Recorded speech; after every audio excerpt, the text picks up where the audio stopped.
Водний світ є водний світ. Я говорю це тут як прем'єр-міністр Франції, від імені уряду Франції, з трибуни національних зборів Франції. Я говорю це з глибини душі, яка болить у французів. Слава Україні!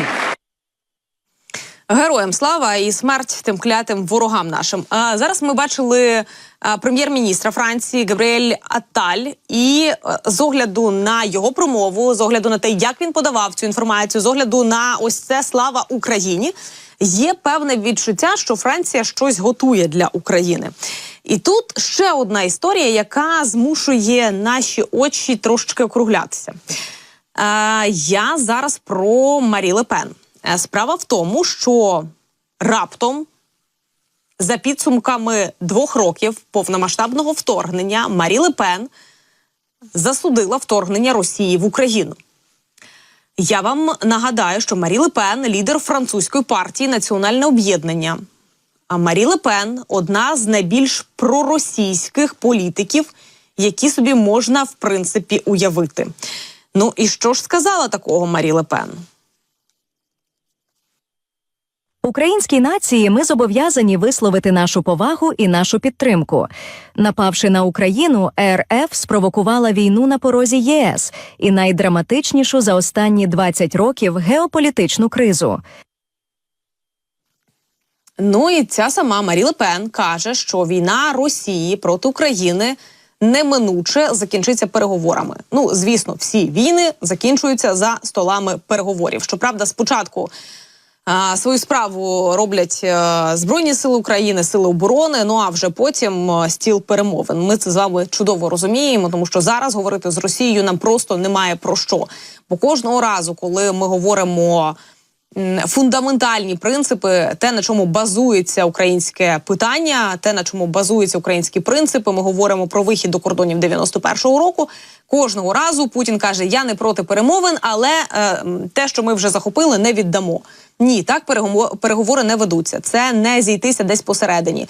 Це не домовитися десь посередині. Це означає, що ви пропонуєте нам капітуляцію до моменту, поки ви знову не зберете біля вже нових кордонів України чергову партію військ, зброї для того, щоб йти і захоплювати Україну далі. Це може дати нам 2-3 роки виграшу, а може й не дати, тому що попередню війну між 14-м роком і 22-м, ну, ми бачили, що там пройшло певний період, поки вони зібрали те озброєння, яке їм було необхідно. Тут невідомо, чи займе ця історія 6 років, чи займе це 2 роки, в залежності від того, наскільки швидко Росія зможе відновити свій військовий потенціал, знову ж таки. Ну і тут Марі Ле Пен, знову ж таки, каже, що мета Франції і її союзників полягає в тому, щоб, коли прийде час, Україна опинилася в найбільш сприятливій ситуації для відновлення своєї територіальної цілісності. Марі Ле Пен, якщо ви не пам'ятаєте, я вам знову-таки напам'ятаю цю історію, що Марі Ле Пен, вона, в принципі, неодноразово підтримувала анексію, зокрема, українського Криму. А Марі Ле Пен неодноразово була помічена в тому, що цитувала проросійські, прокремлівські наративи. Вона виступала за зняття санкцій з Росії. Марі Ле Пен говорила про вихід з НАТО Франції загалом і закликала задуматися про кінець Європейського Союзу. А головне, Кремль через свої проксі-банки в 2014 році профінансував виборчу кампанію Марі Ле Пен, виділивши на це 11 мільйонів євро.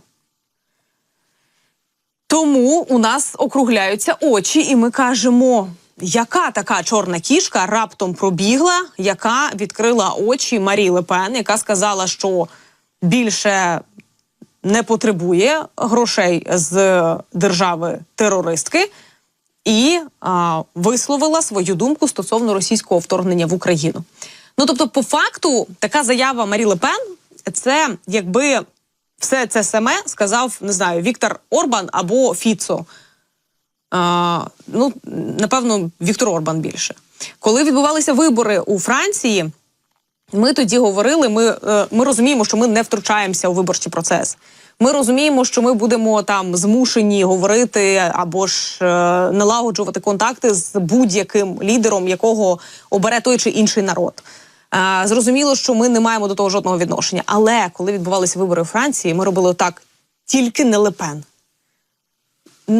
Тільки не Ле Пен, будь ласка. Говорили ми тут тихо про себе. І тут Марі Ле Пен виходить і говорить про те, що Росія вторглася в Україну, і вони мають зробити все можливе для того, щоб в Україні склалися найбільш сприятливі умови для того, щоб повернути назад українські території. І ми такі: о, вау! З чим пов'язані такі заяви, ми, звісно, поговоримо далі, але ті заяви, які не міняються в цей самий момент, а дуже би хотілося їх змінити, лунають в цей час ще й з Німеччини. Знову таки, хто не пам'ятає, Тауруси нас хвилюють, і Таурусів ми хочемо бачити з Німеччини. І тут з Німеччиною знову така сама історія, як свого часу була з леопардами, коли ми казали: ну, будь ласка, ну, дивіться, ну, ми готові, нам треба, ми маємо їх отримати. Це наше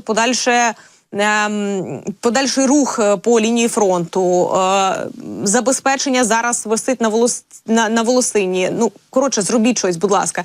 Ми вже навіть в леопардове вдягалися для того, щоб натякнути Німеччині про те, що ми дуже чекаємо леопардів. Звісно, таку атмашку дали в Сполучених Штатах, а потім вже в цю, зараз буде дико звучати, але гру включилася Німеччина, яка сказала: окей, якщо Сполучені Штати дають Абрамси, то, відповідно, ми ділимося леопардами. Ну і потім вже в цю леопардову коаліцію включилися і інші країни. Тепер ми говоримо про те, що нам потрібні ракети більшої дальності. Ми говоримо про те, що нам треба 300 і більше кілометрів. Ми говоримо про те, щоб атакамси були більшої дальності. Відповідно, Тауруси були більшої дальності. Але Бундестаг вкотре знову оп'ять відмовляє Україні в постачанні крилатих ракет Таурус. Чи говориться про те, що це кінець і далі їх точно не буде? Ні. Це говорить знову ж таки про те, що буде так, але буде трохи пізніше. Більшість парламенту проголосувала проти відповідної пропозиції ХДС, ХСС, і у січні фракція вже вносила пропозицію про постачання крилатих ракет в Україну, але вона також була відхилена. Вже певні європейські лідери, певні європейські партнери наші говорять про те, що давайте мінятися. Окей, ви не хочете давати Тауруси Україні, давайте ми надамо там атакамси більшої дальності Україні, а ви, значить, надасте Тауруси нам. Поміняємося. Все одно, поки Німеччина на це не ведеться.